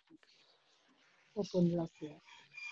Jadi yang saya tanyakan itu, kenapa kok Anda hanya melihat IL-10 dan IL-17? Kalau dibalik enggak apa-apa ya, Dokter Tono? IL-10 enggak apa-apa, enggak masalah. Enggak ada sendiri kan ya? Ya. Ya, jadi seperti itu. Jadi kenapa Anda harus melihat pada 10 dan 17 saja, Mbak? Iya. Izin menjawab, Prof. Jadi di beberapa jurnal yang saya baca, selain TNF-alpha yang sangat berpengaruh terhadap periodontitis, itu salah satunya yaitu IL-17. Karena IL-17 itu langsung dapat meningkatkan MMPS, ages, dan juga rangkel yang tadi mengenai. Kalau hubungannya sama serotonin bagaimana? Melatonin lah. Boleh nggak? Melatonin boleh. Melatonin boleh. Kalau dalam rangkaian irama sirkadian itu kan melatonin di paling bawah kan, Mbak, ya, baru tidur. Atau baru tidak bisa tidur. Kalau serotoninnya itu meningkat, dia melatoninnya menurun. Kalau serotoninnya menurun, maka melatoninnya menurun, jadi tidak bisa tidur gitu kan. Biasanya orang tua itu kan penialnya sudah mengecil, karena itu dia tidak bisa tidur karena melatoninnya menurun gitu. Kalau dengan serotonin gimana? Atau dengan melatonin gimana? Ketika melatoninnya menurun tadi nyambungnya ke grelin dan leptin, dokter. Setelah grelin dan leptin, kemudian obesitas. Di obesitas itu kan akumulasi trigliserid dan asam lemaknya itu. Nah, dari asam lemak dan akumulasi trigliserid itu yang dia melepaskan sitokin dari T helper. Jadi Anda sudah tahu ya anunya tadi ya, sudah tahu jalurnya ya. Jadi harus dirubah kan kerangka konsep ini. Iya, dokter. Iya. Jadi tidak ada ya kalau Anda tidak menghubungkan dengan serotonin, sebetulnya lebih baik dengan serotonin. Ini kan sama-sama prostaglandin, serotonin itu sama-sama neurotransmitter, Mbak. Saya belum tanya yang lainnya, kan ada leukotrin, ada bradikinin, ada histamin, gitu kan. Saya tidak bicara yang lainnya. Saya tanya si serotonin aja, yang serotonin itu banyak untuk dia. Ya. Ya, baik, Prof. Ya udah, Anda sudah tahu. Saya sudah senang Anda sudah tahu jalurnya dari irama sirkadian menuju ke nafsu makan tadi. Mungkin begitu aja, Dr. Retno Hendro. Mohon nanti bimbingan yang satunya lagi kan saya tidak ikut menguji. Jadi yang saya sampaikan kepada Anissa kali ini juga yang kemarin mungkin kurang jelas kemarin, itu bisa untuk memperbaiki kerangka konsep untuk penelitian irama sirkadian itu. Terima kasih, Bu Ketua. Ya. Terima kasih, Prof. Yeni. Sekarang bagaimana, Dr. Retno? Saya kira saya dari belakang kerja nanti backup, ya enggak usah bertanya. Nanti bisa bimbingan. Terus saya tanya, Anissa, ya, mungkin nanti Dr. Sidar dimasukkan grup ya, supaya Apa? kamu enggak balik grupnya kita, supaya nanti saya ngomong gini, kamu forward ke Dr. Sidar, nanti tambah bolak-balik. Dan Prof. Yeni bisa nanti masuk grup supaya bisa memberi masukan. Kita buat grup dari awal, buat grup WA supaya sekali memberikan masukan semua dari 3 ini. Kalian. Ya, bagus. Ya, setuju. Pembimbing 2 mungkin dimasukkan semua, Dr. Anis, Dr. Prof. Yeni. Ya. Dr. Sidar kan pembimbing pertama. Itu ya Anissa ya. Baik, dokter. Itu nanti kalau kerangka konsepnya halo, kira-kira boleh saya bicara? Kira-kira itu nanti kerangka konsepnya hampir sama aja ya, supaya tidak ini, supaya memudahkan Dr. Retno Hendro sebagai pemilik pohon.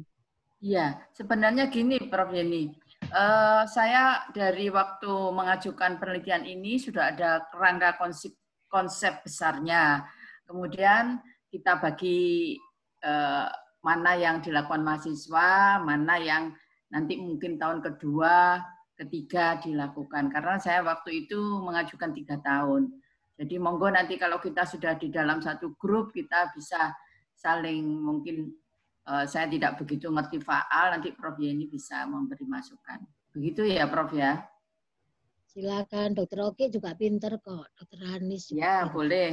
Monggo nanti kalau kita bisa secepatnya masukkan jurnal, Anissa nanti semua yang tergabung ini dimasukkan di dalam jurnal. Ya. Ya, begitu. Sekarang saya mau bertanya ya sedikit untuk mengenai metode yang dengan hewan coba. Jadi kan yang tadi disampaikan pekerja shift itu sudah ya, enggak dipakai. Ini pakai hewan coba. Nah, di metode tadi kan ada tikusnya itu dibuat diabetes. Apa itu memang perlu? Nanti takutnya justrunya interleukinnya ini kan pengaruhnya karena diabetesnya. Ya. Dan betul, juga nggak sesuai dengan topiknya ini kan malah nggak melibatkan diabetes ya. Tadi yang waktu disampaikan Anissa kan yang hewan coba sih dilihat, bisa ditampilkan lagi. Bisa, Dok. Ya, betul itu, betul, Dokter. Dokter Sidar, betul sekali. Jadi confused nanti ya. Bisa saya masuk dulu ya? Halo? Ya. Dokter Sidar. Jadi kan memang pada waktu membangun penelitian ini karena pada manusia. Jadi prinsipnya sirkadian itu akan menyebabkan obes tadi karena grelin sama leptinnya. Obes itu salah satu sebagai pencetus diabetes. Diabetes itu merupakan efek samping yang keenam adalah terjadi periodontitis. Itu urutan di dalam pemikiran. Jadi kalau nanti di dalam hewan coba tidak usah sampai diabetes, saya menjadi apakah nanti urutan pemikiran itu berubah? Karena kalau memang periodontitis nanti yang terjadi memang harapannya disebabkan oleh tadi itu sirkadian, obesitas, diabetes, baru periodontitis. Nah, monggo. Iya. Enggak, maksud saya di alur tadi itu ya mungkin karena itu kayak obesitas, diabetes itu kan sebagai akibat, bukan dibuat. Itu kan yang punya Anissa itu kan disuntik streptomycin ya. Sotosin. Ya. Itu kan untuk dibuat diabetes berarti ya. Apa itu memang perlu kan ini berarti dibuat diabetes, bukan karena akibat dari irama sirkadian itu menjadi diabetes. Kalau menjadi diabetes enggak apa-apa. Bagaimana Dokter Retno? Ya, jadi gini, memang itu tadi malam saya menjadi polemik. Gini, nanti di dalam perjalanan pada setiap 15 hari ditimbang berat badannya. Dengan harapan obesitas itu tercapai. Kemudian memang kalau dia obesitas cenderung diabetes. Mungkin kalau memang periodontitis itu harapannya bukan karena diabetes yang dibuat, kalau kita bisa tes darah, acak pada tikus masih hidup, itu kalau dia memang sudah jumlahnya gula darahnya itu, kalau manusia diabetes itu harus 120 ke atas. Kalau tikus itu cukup 60 lebih, itu sudah dinyatakan diabetes. Ada di dalam... Kok sama mencit? Ya, mencit. Itu di dalam teorinya begitu. Dalam teori hewan coba yang dibuat diabetes, dengan kadar gula darah 60 dl per mililiter ke atas sudah dinyatakan diabetes. Kalau itu sudah didapatkan hasil itu, ya sudah, tidak usah disuntik untuk membuat diabetes. Mungkin itu. Ikut bicara ya. Bagaimana? Saya boleh ikut bicara. Iya, monggo. Iya, saya butuh masukannya dari Prof. Yeni maupun Dokter Aksa. Dokter Aksa nanti akan menambahi. Jadi begini, memang seperti kekhawatiran yang disampaikan oleh Bu pembimbing utama itu betul. Jadi kalau diberi rangsangan, berarti rangsangannya jadi dua ya. Rangsangan bahaya, satunya rangsangan dengan membuat diabetes tersebut. Ya, saya pernah juga kok bikin itu. Jadi kalau menurut saya sebaiknya memang tidak usah diberi diabetes. Diberi setomitrosin itu nggak usah. Kita ikuti aja barangkali gula darahnya aja. Jadi gula darah yang katanya Dr. Retno Indro lebih, pada tikus lebih dari 60 sudah dianggap diabetes. Dianggap diabetes apa dianggap obes itu Dr. Retno? Diabetes. Ya. Kalau obes ada nggak ukurannya? Obes itu ditimbang. Jadi makanya tiap 2 minggu ditimbang. Kalau berat badannya meningkat lebih dari 2 kali di dalam 15 hari itu sudah nggak obes. usah ya. Jadi kalau diabetes dan berat badan obes, maksud saya obes dan diabetes itu obesnya dari ditimbang. Kemudian diabetesnya itu kan dari darah perifer. Kalau itu sudah memenuhi, saya rasa ya sudah. Ya, mungkin nanti tidak usah. Hasilnya adalah kadar IL 10 dan 17 pada hasilnya, maksud saya ya, bukan di judul. Itu pada tikus dengan yang diperlakukan ada suatu peran irama sirkadian gitu aja, Dokter Retno. Menurut saya nggak usah disuntik. Ya, oke. Karena disuntik pun itu susah sekali loh. Susah sekali, nanti ada yang mati itu. Ya, memang untuk buat diabetes itu riskan untuk mati. Susah ya. Ya gitu. Mungkin Dokter Aksa ada pendapat? Enggak? Ya, hampir sama dengan yang lain-lain Bu, bahwa supaya fokus alurnya bahwa ini penyebabnya adalah gangguan irama sirkadian. Diintervensi lagi dengan diabetes lah. Walaupun mungkin dalam diskusinya nanti mungkin bisa dibahas juga ke sana. Bahwa kalau ada irama sirkadian, Ghrelin-nya meningkat, leptinnya menurun, kemudian obesitas, dan berisiko melalui jalur itu, iya. Tapi untuk protokol penelitiannya, saya kira loh ya, kita fokus ke arah melatonin saja. Ya, betul. Jadi tidak usah disuntik ya, Dokter Aksa.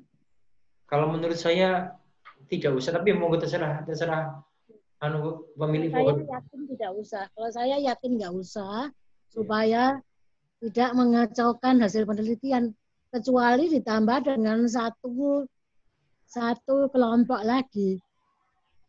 Jadi kelompok kontrol hanya irama sirkadian, kemudian kelompok irama sirkadian, kemudian yang ketiga irama sirkadian plus dibuat diabetes gitu. Kalau menurut saya, jadi jelas nanti anunya. Ya, oke. Nanti punyanya Alia yang mungkin begitu ya, Prof ya. Diabetes. Ya. Ya, jadi begini Bu ya. Dari jalur melatonin saja, itu kalau dieksplorasi itu sudah bisa menjelaskan tentang kerusakan tulang, itu sudah bisa ada jalurnya memang.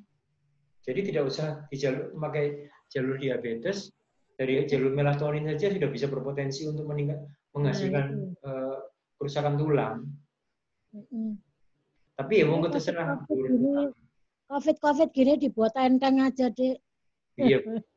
Ya. Kalau melatoninnya itu menurun terus, memang kerusakan tulang akan meningkat. Iya, karena ini sebentar saya share. Berarti jangan sering-sering tidur terlalu malam ya. Iya. Padahal kita suka tidur malam ya. Nah, iya, jangan begadang. Jadi dari sini saja sudah terjadi ini.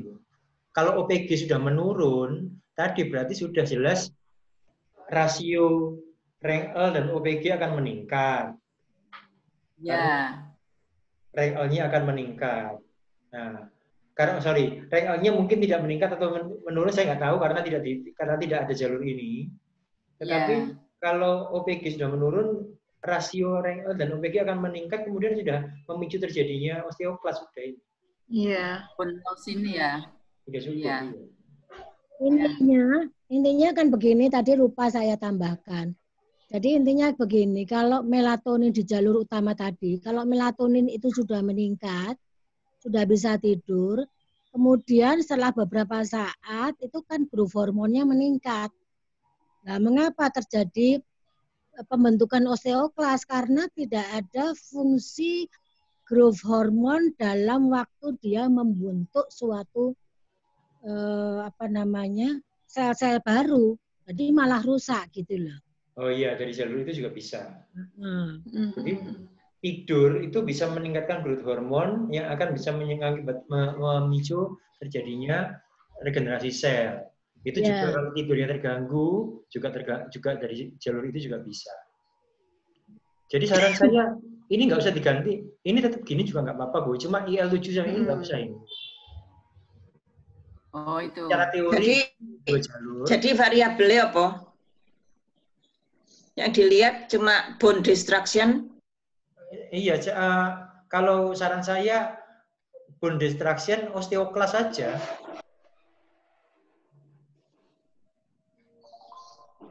Kadar osteoklasnya kan bisa dilihat, Bu ya? Iya, bisa. Iya. Ini osteoklas ini, kemudian ini. Oh, ini enggak bisa. Enggak bisa. Jadi, tapi itu bisa sebenarnya pada hewan coba BOP bisa.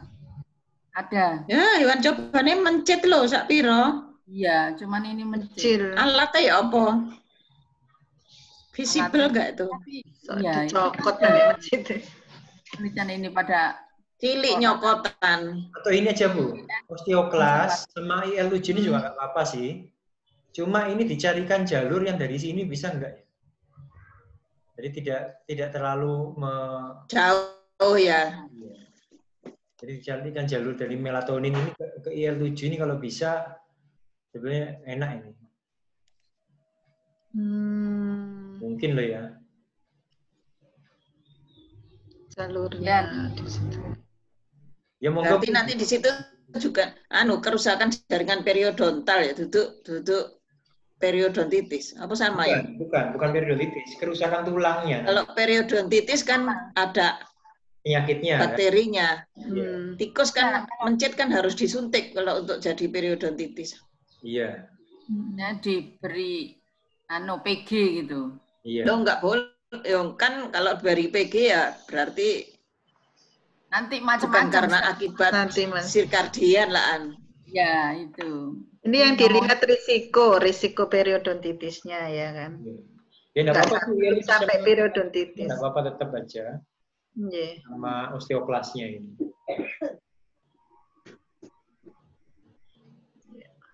Ini mungkin sedikit masukan.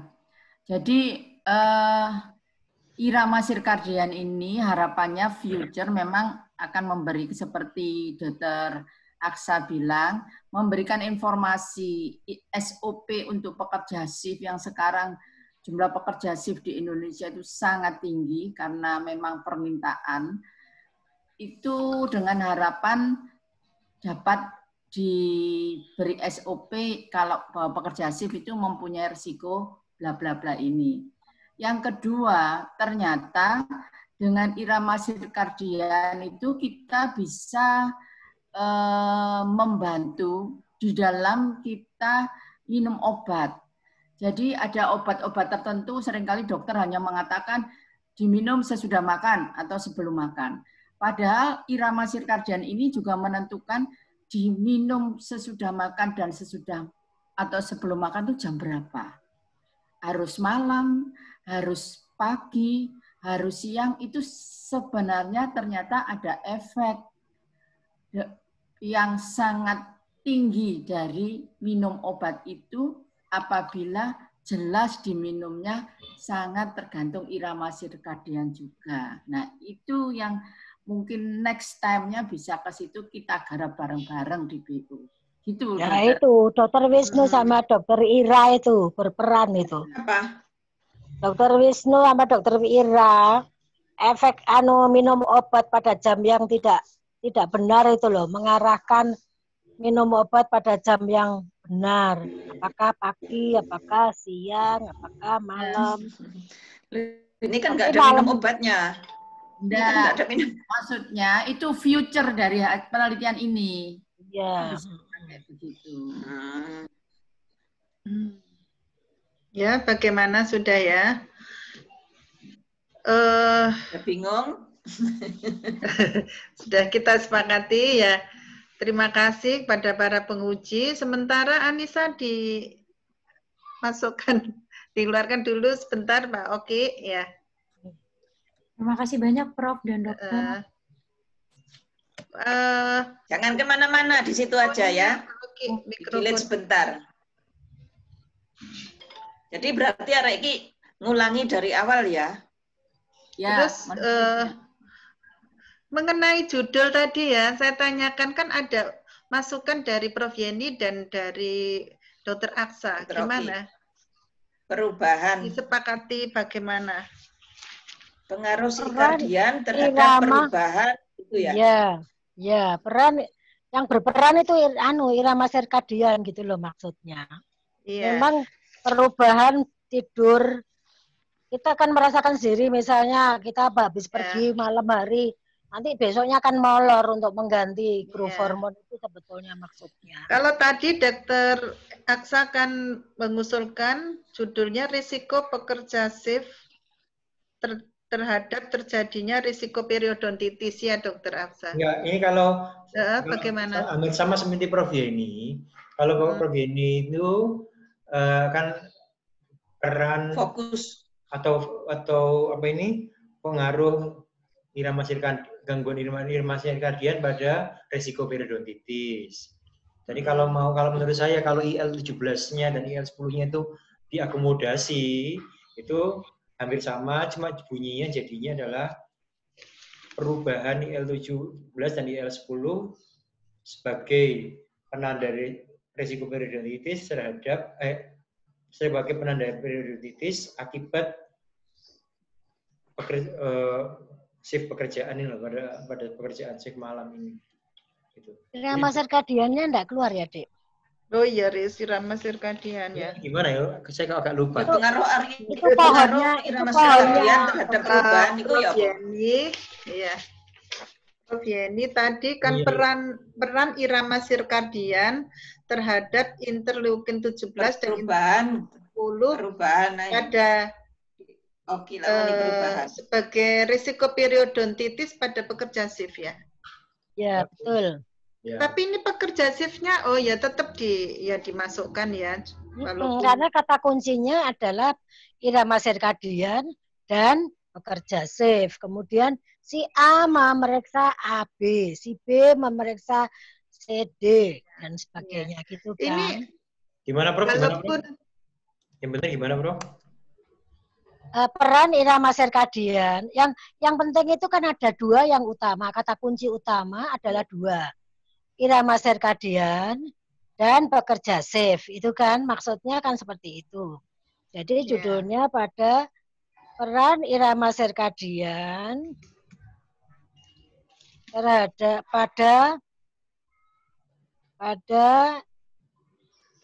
interleukin 17. Pada interleukin 10 dan 17 terhadap risiko, ditulis saja dulu nanti dilihat, terhadap risiko periodontitis pada pekerja shift. Wes ngono. Ya, kalau saya gitu, monggo kalau mau diperbaiki. Peran irama sirkadian harus muncul itu peran. Pakai perubahan? Nggak ada perubahan interleukin. Oh ya, pada perubahan. Nanti kalau sudah skripsi ada hasilnya, ditulis saja peningkatan atau penurunan, enggak apa-apa. Jadi orang kalau mencari langsung, oh lihat dari judulnya sudah tahu kalau peran irama sirkadian itu pada orang shift itu terjadi ini menurun, ini meningkat gitu. Iya. Kalau saya begini Prof ya, misalnya gini. Gangguan perubahan IL 10 dan IL 17 akibat gangguan irama sirkadian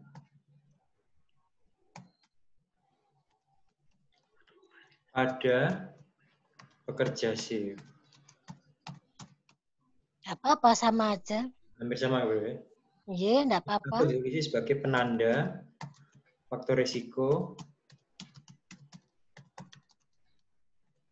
Enggak apa-apa sama aja itu artinya. Okay. Mau di depan irama sirkadian, mau di tengah silakan, enggak apa-apa. Oke, hampir sama ya, Bro. Oke.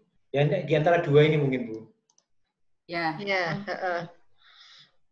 Terima kasih. Saya pesan sama dokter pemilik pohon penelitian harus muncul dua itu ya, Dek ya. Iya. Terima kasih banyak dibantu.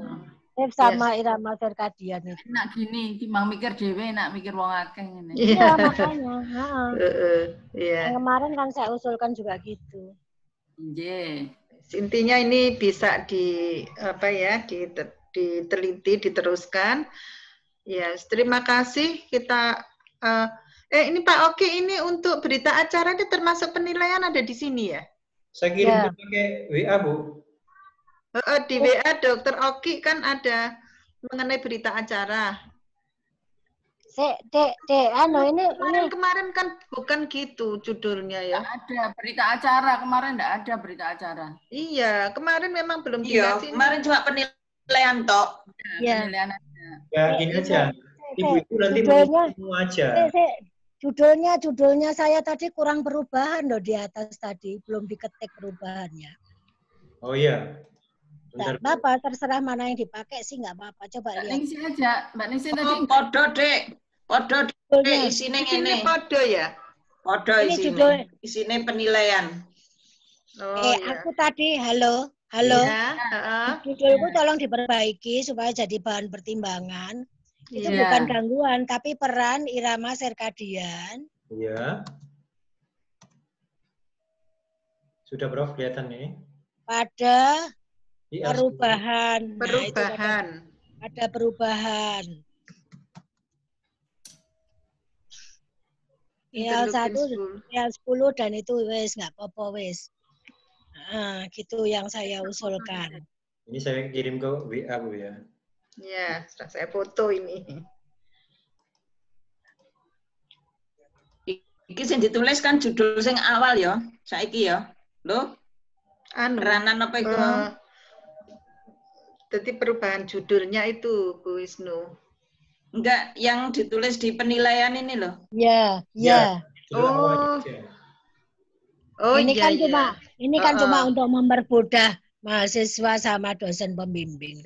Tak tulisnya di peranan. Di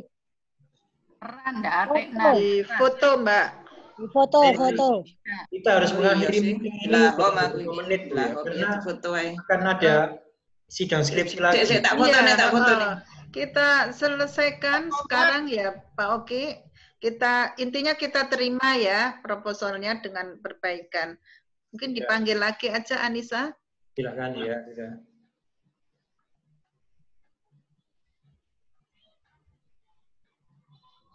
Ya, Anissa, ini tadi kita sudah kita diskusikan dari penelitianmu ini, dari kita sepakat untuk bisa diteruskan ya, dilakukan dengan perbaikan-perbaikan yang diberikan oleh para penguji ya. Ya udah, selamat, supaya revisinya segera ya, nanti disampaikan, banyak diskusi sama pembimbing dan penguji ya. Begitu saya akhiri pertemuan ini. Bagaimana? Sebelum ditutup, saya ingatkan lagi Ibu-Ibu untuk menilai dengan form yang terakhir yang saya bagikan. Bagi yang ujiannya sebelumnya, maka lebih baik mengirim lagi saja. Oh gitu, ya. Dengan format ini ya. Usul. Sama ya, nggak usah. Halo, sama saya kok. usul. Halo. Ya, monggo Saya Prof usul Yeni. kalau bisa judul dan nama mahasiswa itu tolong ada di form itu, bisa nggak deh, Oki? Oh, nggak bisa. Itu formnya yang membuat fakultas, Bu. Iya. Oh, nggak bisa ya. Misalnya ketua penguji yang membuatkan terus dikirim ke kita gitu loh. Nggak bisa. Ini aja. Teksnya ke WA, saya buatkan teksnya ke WA bisa.